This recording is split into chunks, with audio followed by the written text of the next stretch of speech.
महंगाई की रफ्तार अब और तेज होने वाली है क्योंकि 1 जून से माल ढुलाई के दाम 20% तक बढ़ने जा रहे हैं। अगर आप बाजार से सामान खरीदते हैं तो ये खबर सीधे आपकी जेब से जुड़ी है। तो चलिए इस वीडियो में बताते हैं आपको विस्तार से। वाराणसी ट्रांसपोर्ट एसोसिएशन की बैठक में ये बड़ा फैसला लिया गया है।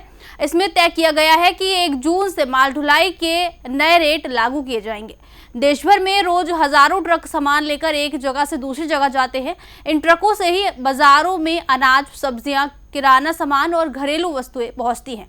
ऐसे में जब माल ढुलाई महंगी होगी तो इसका असर सीधे आम लोगों तक पहुंचेगा। ट्रांसपोर्टरों का कहना है कि डीजल और पेट्रोल के दाम लगातार बढ़ रहे हैं। इसके कारण गाड़ियों का खर्च बढ़ गया है, इसलिए उन्हें मजबूरी में माल ढुलाई के रेट बढ़ाने पड़ रहे हैं। देखिए रिपोर्ट। 1 जून से आम जनता को महंगाई की एक और मार झेलनी पड़ सकती है क्योंकि माल ढुलाई के दामों में 20% की बढ़ोतरी होने जा रही है। ये फैसला वाराणसी में ट्रांसपोर्ट एसोसिएशन की बैठक के बाद लिया गया है।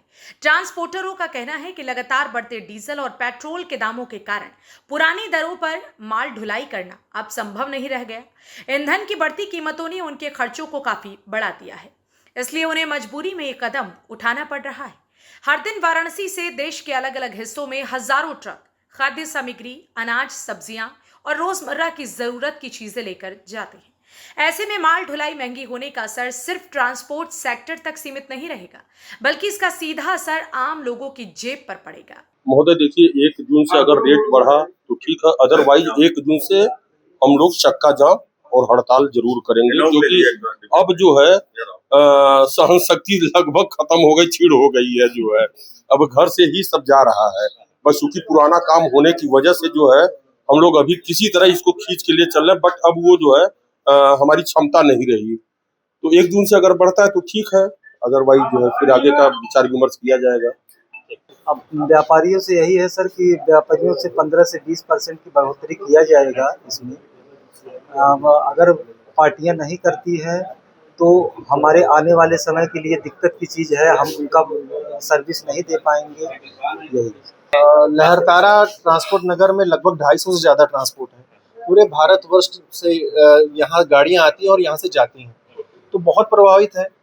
एक तो रोड पे जो गाड़ियाँ अगर खड़ी रहती हैं तो चालान हो जाता है, ट्रांसपोर्ट नगर की व्यवस्थाएं नहीं है, उससे हम लोग प्रभावित थे ही, इससे हम लोग पीड़ित हैं ही 3 से 4 साल से। उसके बाद अब ये डीजल का रेट बढ़ रहा है और हम लोग का अगर प्राइस नहीं बढ़ेगा, हम लोग नहीं बढ़ाएंगे तो डू एंड डाई वाली कंडीशन है। कहाँ से वह कितना हम लोग घर से दे पाएंगे? तो 1 जून से हमारी मजबूरी है और ज़रूरी है कि 20% भाड़ा हमको बढ़ाना ही बढ़ाना है।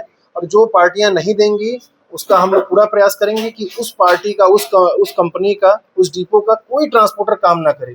जब कोई काम नहीं करेगा तो उसको हम लोग का रेट मानना ही पड़ेगा, स्वीकार करना पड़ेगा और रेट देना होगा। यहाँ तक बढ़ाएं, डीजल ये 4 दिन में जो बढ़ाए हैं उसके एवरेज देखते हुए हम लोगों ने 20% बढ़ाया है। अगर ये डीजल ये पेट्रोल का रेट फिर बढ़ाएंगे, फिर हम लोग जो है फिर उसी महीने के बाद तुरंत उतना बढ़ाएंगे, तुरंत बढ़ाएंगे। मतलब उसमें कोई आप बतलाए, हम लोग बहुत चाहते जितने हमारे पुराने ट्रांसपोर्टर थे सब ने, कोई भी ट्रांसपोर्टर अपने लड़कियों की इस लाइन में नहीं ले आ रहा है। जो स्थिति देख रहे हैं लगभग बंद की स्थिति है। हर डे एक न एक पूरे उत्तर प्रदेश में 1-2 ट्रांसपोर्टर पर डे बंद हो रहे हैं।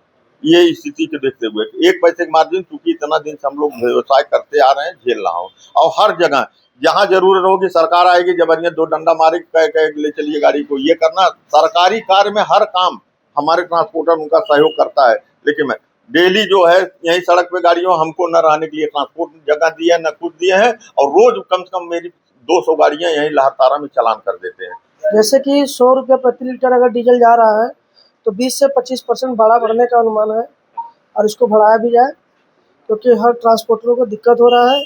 और रोड पे जितनी गाड़ी चल रही है 1 तारीख से बढ़ेगा भी, और रोड पे जितनी गाड़ी चल रही है, हमारे भारत के जो सिपाही हैं, पुलिस कमिश्नर है और टीआई वगैरह है, बेफालतू ड्राइवरों को परेशान करते हैं, चालान काटते हैं, और किसी भी गाड़ी पे ओवरलोडिंग की वजह से गाड़ी बंद कर देते हैं। 40-50 हज़ार मनमाना चालान भी काटते हैं। इसके वजह से ट्रांसपोर्टर, गाड़ी वाले सब परेशान हैं। इसको हम देखा करते हैं, तेल का दाम बढ़ता है तो आगे तेल का दाम बढ़ेगा तो फिर उसको रेट में बढ़ोतरी होगी फिर से। विशेषज्ञों के अनुसार जब माल ढुलाई महंगी होती है तो बाजार में वस्तुओं की कीमतें भी बढ़ जाती हैं। इसका मतलब है कि आने वाले समय में खाने पीने की चीजें और घरेलू सामान महंगे हो सकते हैं। ट्रांसपोर्ट एसोसिएशन ने सरकार से पेट्रोल डीजल की कीमतों को नियंत्रित करने की मांग भी की है, लेकिन फिलहाल 1 जून से ये 20% बढ़ोतरी लागू हो जाएगी।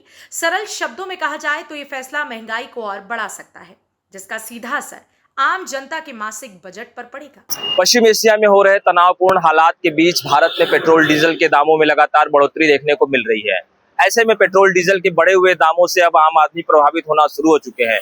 वाराणसी ट्रांसपोर्ट एसोसिएशन ने बैठक कर माल ढुलाई के भाड़ों में 20% बढ़ोतरी का फैसला लिया है। ये बढ़ोतरी आगामी 1 जून से प्रभावी होगा, जिससे देश के कोने कोने से माल ढुलाई पर होने वाले भाड़ों में भी वृद्धि देखने को मिलेगी। RNI न्यूज के लिए वाराणसी से अभिषेक। तो देखना होगा कि 1 जून के बाद महंगाई का ये नया असर आम लोगों की जिंदगी पर कितना असर डालता है। क्या बाजार में चीजें और महंगी होंगी और क्या सरकार इस स्थिति पर कोई कदम उठाएगी? फिलहाल सभी की नजरें आने वाले दिनों पर टिकी है। तब तक के लिए इस खबर में इतना ही।